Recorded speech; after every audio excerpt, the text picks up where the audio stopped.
Bonjour à tous, moi c'est Jean-Patrick. Aujourd'hui on va se retrouver pour un petit build assez rigolo. C'est un build en fait où vous avez qu'une chose à faire, c'est courir. Courir sans vous arrêter. Et les différents dots vont se propager autour de vous et vont tout tuer. Ça va être un véritable massacre. Alors ce build est, on va dire, intéressant pour les petites failles, hein. C'est jusqu'à 45 ça passe, 50 ça passe, les GR50. Mais un peu plus haut ça va commencer à être compliqué parce que vous n'allez pas tuer beaucoup d'élites, c'est surtout les petits mobs qui vont prendre cher. Donc voilà, ne vous défoulez pas, non c'est pas pour faire de la faille 100, c'est vraiment un build fun on va dire, qui est une alternative au poulet furieux si vous voulez courir très vite et rusher des failles supérieures. Alors les potos, on va passer au build. Alors le build, en fait le but c'est vraiment de pouvoir aller le plus vite possible et sans s'arrêter, c'est-à-dire sans lancer aucun sort. Donc pour ça on va profiter du passif de l'arme à deux mains d'Absinthe qui va faire que Nuée de Sauterelle tourmente continuellement les ennemis autour de vous. C'est-à-dire qu'avec ce passif, tous les ennemis en fait vont être contaminés, vous avez juste à courir à côté et ils vont prendre le dot directement. Surtout que dans le cube on va jouer avec Villeruche. Et on va obtenir la rune Pestilence sur Nuée de Sauterelle qui permet la Nuée de Sauterelle à 100% de chance de se propager à deux cibles de plus au lieu d'une. Ça veut dire que Nuée de Sauterelle ça va se propager dans tous les sens, tout le monde va être contaminé et tout le monde va crever comme de la merde, voilà. Alors ça c'est le premier dot du build. Le deuxième dot ça va être cette gemme, la gemme de toxine virulente. Empoisonne tous les ennemis touchés, ce qui inflige 6050% des dégâts de votre arme en 10 secondes. On dirait pas comme ça mais c'est assez énorme et finalement les dots, les tics de vos deux dots vont être quasiment similaires, cette gemme et Nuée de Sauterelle. Donc c'est très important de jouer avec cette gemme et de maxer, surtout de faire un build autour du poison pour augmenter les dégâts de cette gemme. Donc voici le build. Alors on est parti. Nuée de Sauterelle on l'a vu, hein. Alors Nuée de Sauterelle on va le runer Nuée de Maladie parce que c'est la seule rune poison hors pestilence qu'on a déjà dans le cube. Donc voilà, ça va faire une petite AOE qui va faire des dégâts dès qu'un ennemi meurt, voilà, pendant 3 secondes. Donc c'est toujours bon à prendre. Donc Nuée de Sauterelle c'est vraiment le, on va dire, le cœur de ce build. Le reste c'est pas très important, on pourrait presque se passer du reste, mais bon, je vais quand même vous le présenter. Chien zombie runé poison, c'est pour avoir quelques dégâts supplémentaires, hein. On n'a pas besoin de s'arrêter, les chiens attaquent tout seuls, donc c'est l'avantage. Et c'est pareil pour Gargantua runé poison, parce qu'on max les dégâts de poison. Donc voilà, ces deux sorts sont pas, on va dire, très utiles, mais voilà, ils sont là pour apporter un surplus de DPS pendant que les dots se répandent, vos pets tapent un petit peu. On joue également avec marche fantôme, hein. Quand il n'y a pas de mob pendant une certaine distance, c'est toujours intéressant d'avoir une petite marche fantôme. Mais attention, les dots se propagent mal ou quasiment pas quand vous courez avec. Donc ne pas trop l'utiliser quand il y a beaucoup de mobs, il vaut mieux marcher directement. Moisson d'âme runé feu, ça augmente la vitesse de déplacement quand il y a beaucoup d'ennemis. Donc voilà, c'est toujours utile et surtout on peut le caster sans s'arrêter. Donc c'est toujours appréciable. On joue également avec épouvante, épouvante runée, vitesse de déplacement également. Ça permet d'aller toujours plus vite et surtout dans le cube ça va faire proc cet anneau là qui augmente votre vitesse de course de 60% pendant 4 secondes après avoir apeuré un ennemi. Donc voilà, les deux combinés ça fait que vous allez courir beaucoup plus vite et c'est très appréciable. Voilà pour le build. Dans les passifs on va prendre canal spirituel. Alors moi je joue en hardcore mais si vous êtes en softcore c'est pas la peine de prendre ce pouvoir. Percer le voile pour avoir des dégâts augmentés et sachant que vos coups en mana vous dépensez pas de mana donc il n'y a pas de souci là-dessus. Festin de mort parce que c'est toujours appréciable d'avoir une augmentation du DPS, hein. Chaque globe augmente de 10% votre intel et donc votre DPS. Et fidélité farouche pour courir plus vite. Surtout le dernier sort le plus important, moi je l'ai sur l'amulette des flammes infernales, c'est mort insidieuse qui permet de doubler votre DPS quasiment puisque les dots vont durer quasiment éternellement. Voilà, donc ça c'est pour le build. On va passer maintenant à l'équipement. Alors l'équipement, ça se joue avec le LON, hein, comme on appelle ça, litanie des preux et foule plaintive. Donc chaque objet ancien augmente de 100% votre DPS et réduit de 4% les dégâts que vous subissez pour chaque objet ancien équipé. Donc c'est très important d'avoir beaucoup d'anciens, hein. Je ne vais pas vous représenter cet ensemble d'anneaux, vous les connaissez.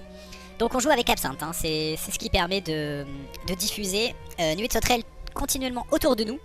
Et ça fait proc également la gemme de toxine virulente, chaque dot.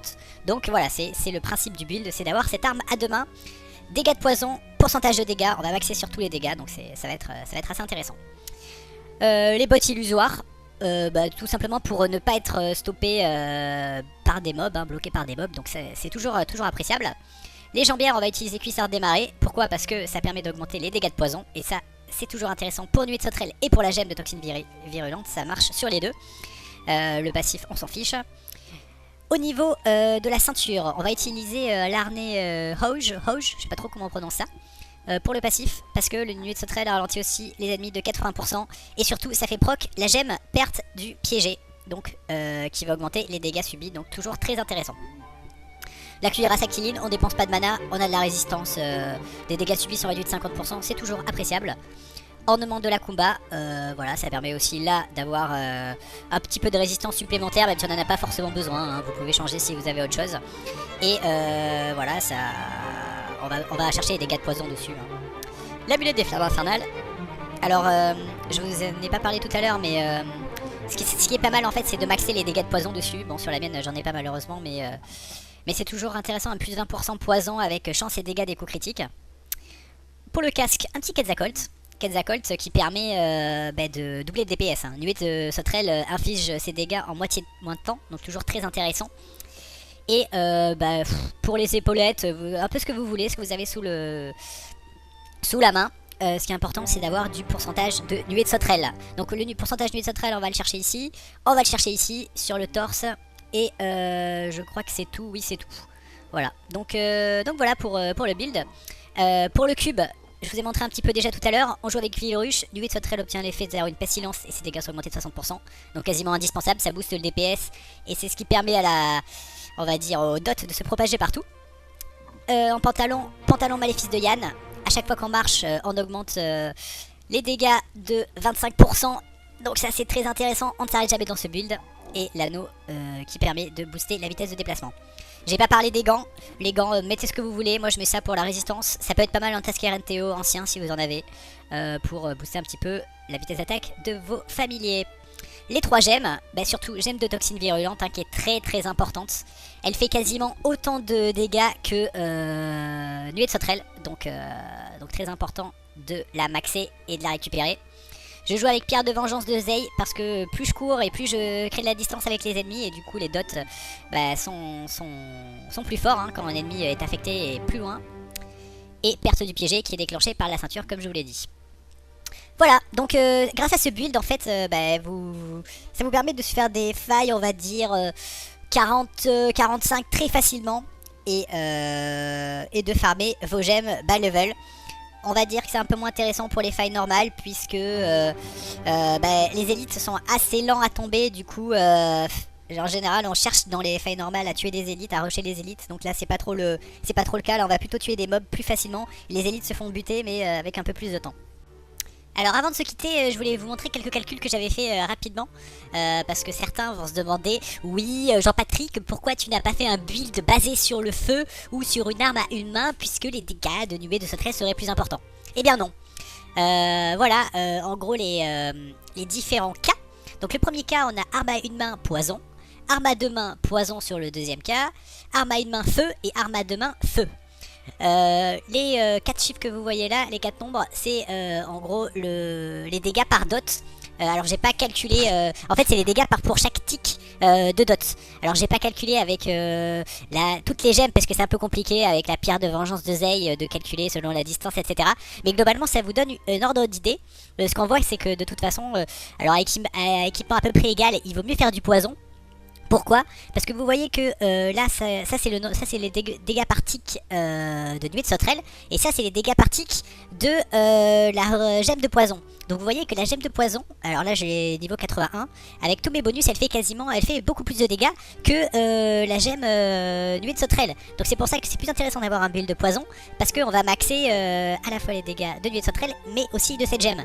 Et on voit que dans le cas de l'arme à deux mains feu, là par contre on est beaucoup, effectivement Nuée de Sauterelle fait beaucoup plus de damage, et par contre on perd énormément de DPS sur la gemme de toxine, donc forcément au total c'est pas terrible. Et plus vous avancez, plus votre gemme va monter de niveau, donc dans le jeu, et plus vous allez vous tourner vers on va dire vers ce build à 2 mains. Voilà, ça c'est pour faire taire les petits rageux qui critiqueront le build. Non mais sinon, blague à part, ce qu'il faut savoir c'est que l'huile de sauterelle ne crit pas. Ni la gemme d'ailleurs. En fait, chaque tic va correspondre à une sorte de dégâts moyens calculés à la fois sur vos chances de coup critique, mais aussi sur vos dégâts de coup critique. Donc, c'est important d'avoir des critiques, puisque ça, voilà, ça impactera le tic, les dégâts par tic de chacun de vos dots. Voilà, mais écoutez, j'espère que ça vous aura plu en tout cas, ce petit build. Moi je vous dis à la prochaine, n'hésitez pas à vous abonner et à vous abonner également à ma chaîne principale où je fais des petites vidéos d'animation. Voilà, à plus tout le monde.